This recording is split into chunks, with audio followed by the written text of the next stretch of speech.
Ang tipan ni Asher. Ang sipi ng tipan kay Asher. Tungkol sa mga bagay na kanyang sinalita sa kanyang mga anak nang siya'y nasa ika-25 taon ng kanyang buhay. Sapagkat samantalang siya'y nasa mabuting kalusugan, sinabi niya sa kanila, "Pakinggan ninyo, mga anak ni Asher, ang inyong ama, at ipahayag ko sa inyo ang lahat ng matuwid sa paningin ng Aba. Yahweh!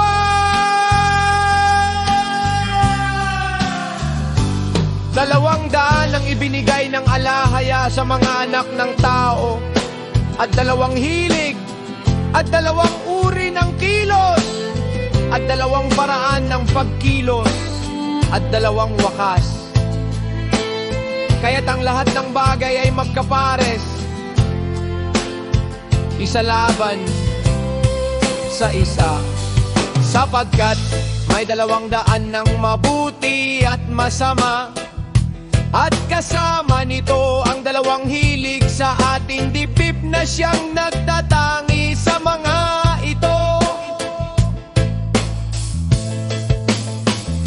Kaya't kung ang kaluluwa ay malugod sa mabuting hilig, lahat ng kilos nito ay nasa katwiran.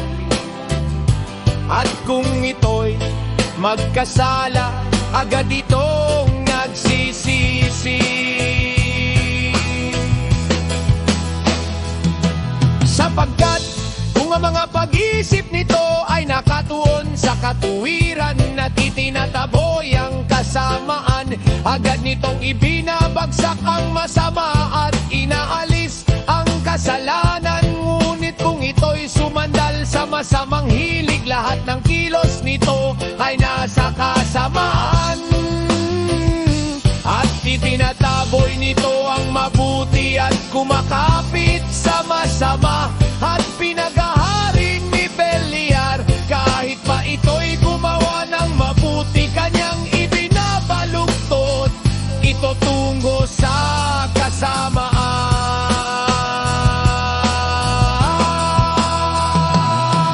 Sapagkat sa tuwing magsisimula itong gumawa ng mabuti, pinipilit niya ang kahihinatnan ng kilos tungo sa kasamaan para sa kanya.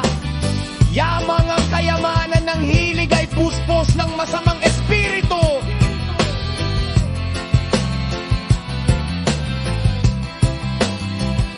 Ang isang tao ay maaaring sa salita ay tumulong sa mabuti, alang-alang sa masama.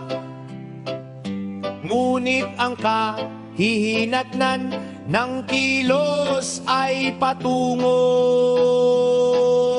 sa kapahamakan. May isang tao na hindi nagpapakita ng awa sa kanya, na naglilingkod sa kanyang kapakanan sa kasamaan, at ang bagay na ito ay may 2 mukha.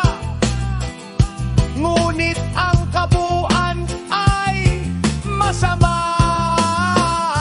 At may isang tao na umiibig sa kanya gumagawa ng masama, sapagkat mas gugustuhin pa niyang mamatay sa kasamaan para sa kanya. At tungkol dito ay malinaw na ito'y may 2 mukha, ngunit ang kabuuan ay masamang gawa.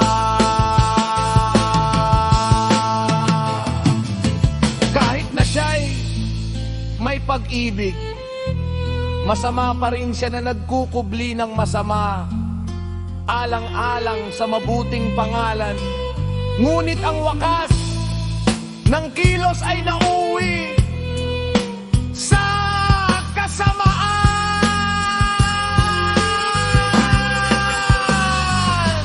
Ang iba'y nagnanakaw, gumagawa ng di makatarungan, nandarambong, nandaraya, at gayon pa man ay naawa sa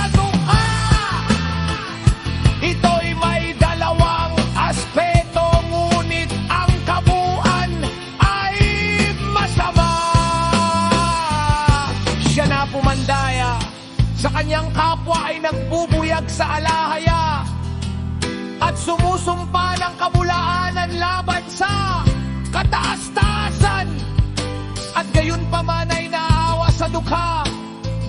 Ang alahaya na nag-utos ng kautusan ay kanyang hinahamak at pinubuyag, at gayon pa man ay pinagiginhawa niya ang dukha.